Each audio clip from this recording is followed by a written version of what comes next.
আসিয়ার উদ্দেশ্যে কালো পতাকা উত্তোলন করেছি।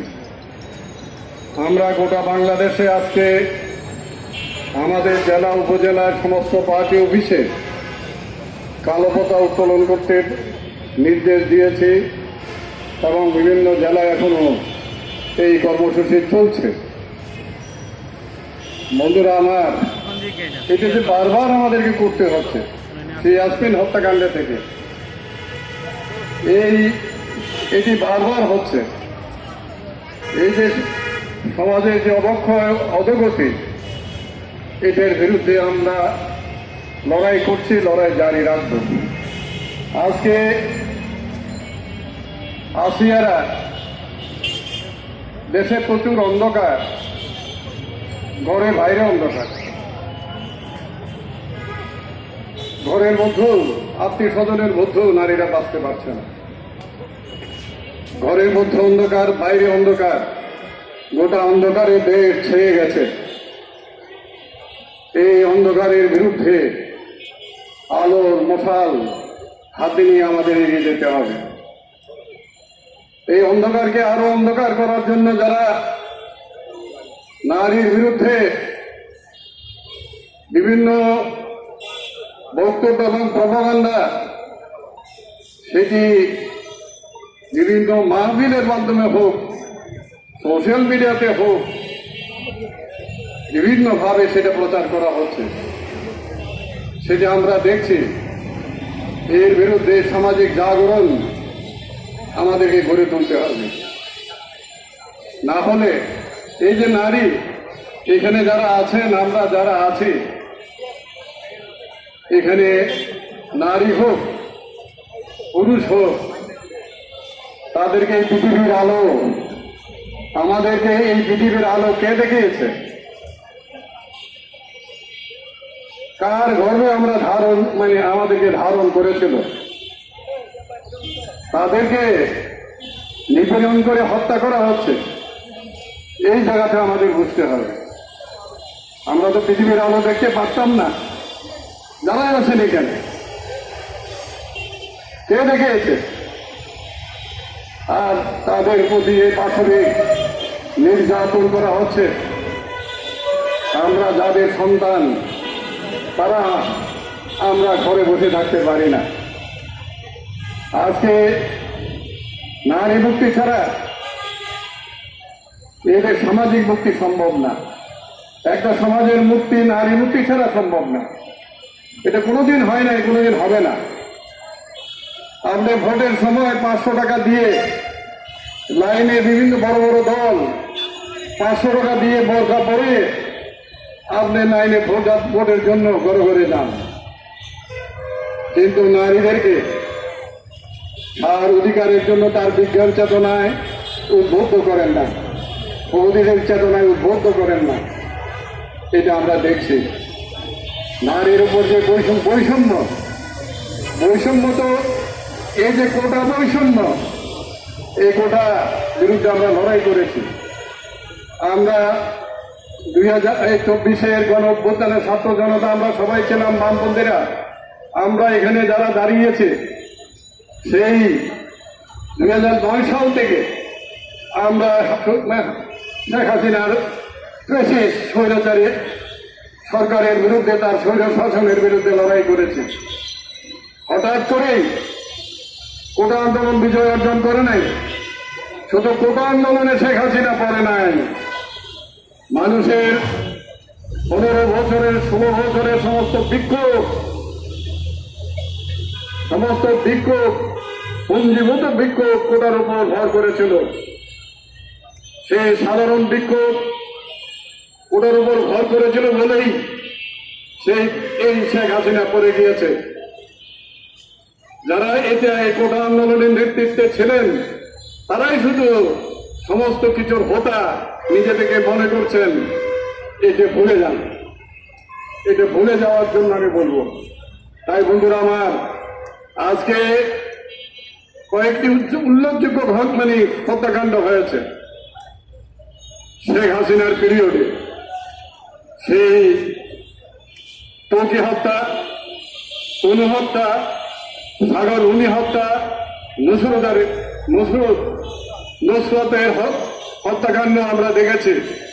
সেই আমাদের আগের পূর্ববর্তী বক্তা বলেছেন যে আমরা কি করেছি, আমরা লং মার্চ করেছি এবং মানববন্ধন করেছি এই গণভবন থেকে ফার্ম গেট পর্যন্ত আমরা রাস্তায় ছিলাম। তাই বন্ধুরা আমার, এই বিচারগুলো তো এখনো হচ্ছে না কেন?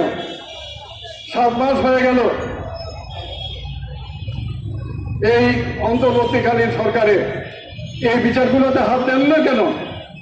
কেন দিচ্ছেন না? আমরা অবিলম্বে এই বিচারগুলোর সুরাহা দেখতে চাই, এটার সমাধান দেখতে চাই।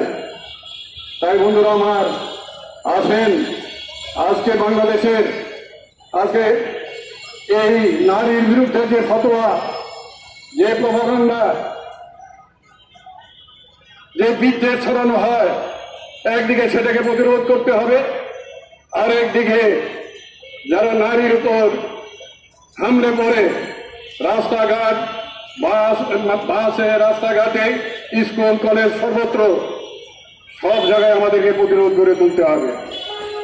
বিশ্ববিদ্যালয়ের লাইব্রেরির সামনে একজন নারী সেখানে হেনস্থা হয়েছে, যে হেনস্থা করেছে তাকে পুলিশ ধরে নিয়ে গিয়েছিল, কিন্তু তৌহিদি জনতার নামে ওইখানে থানা ঘেরাও করে পুলিশের উপর মব সৃষ্টি করে, পুলিশদের উপর মব সৃষ্টি করে ওকে ছাড়িয়ে নিয়ে যাওয়া হয়েছে।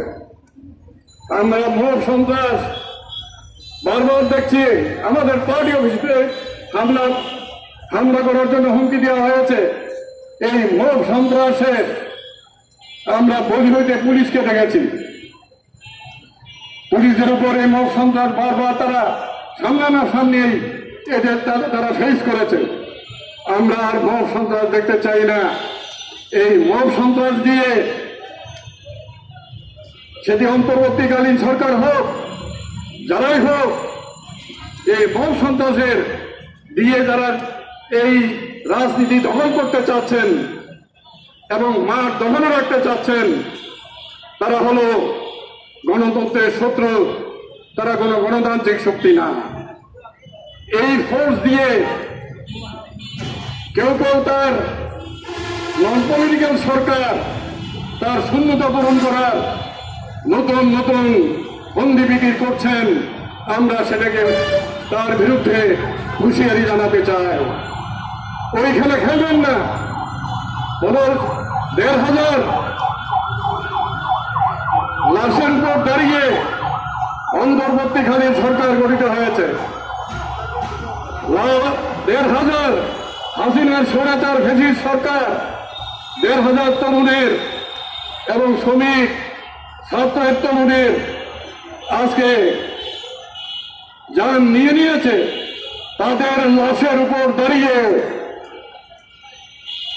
কোন রাজনীতির খেলা খেলবেন না, কোন প্রতারণা করবেন না, গণতন্ত্রের পথে হাঁটুন। এগুলো আমরা তাই ওদেরকে তখন ওই সরকারকে দায়বদ্ধ করতে পারবো। একটা দেশে যদি রেগুলার গভর্নমেন্ট আসে, তাকে আমরা গলা ছিপে ধরতে পারবো, তাকে গদি থেকে নামানোর উৎখাতের লড়াই আমরা করতে পারবো। আমরা সবাই যারা আন্দোলনে ছিলাম, এই সরকারকে আমরা সমর্থন দিয়েছি। এমন কোনো কাজ করবেন না আমাদের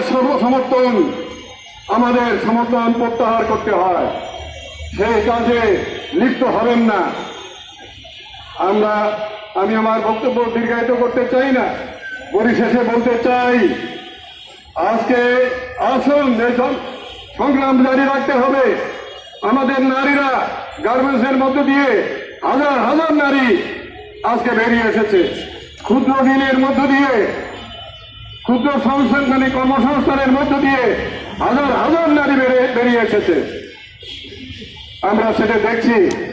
বিভিন্ন কর্মজীবী সাংবাদিক, বহু ভবন আমি দেখি, তৎসতে দেখি, বিভিন্ন জায়গায় দেখি নারীদের একটা প্রাধান্য হয়েছে, কিন্তু সেই নারীদেরকে আবার যারা ঘরের ফতোয়া দিয়ে যারা আবার সেই নারীদেরকে ঘরে ঢুকিয়ে দিতে চাচ্ছেন, পারবেন না।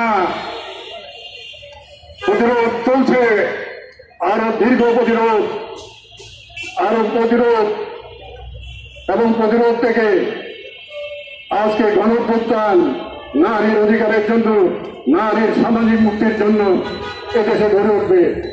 এই কথা বলে সবাইকে সংগ্রামী অভিনন্দন দিয়ে আমি আমাদের আজকের এই সমাবেশ আমরা এখানে শেষ করলাম। এখানে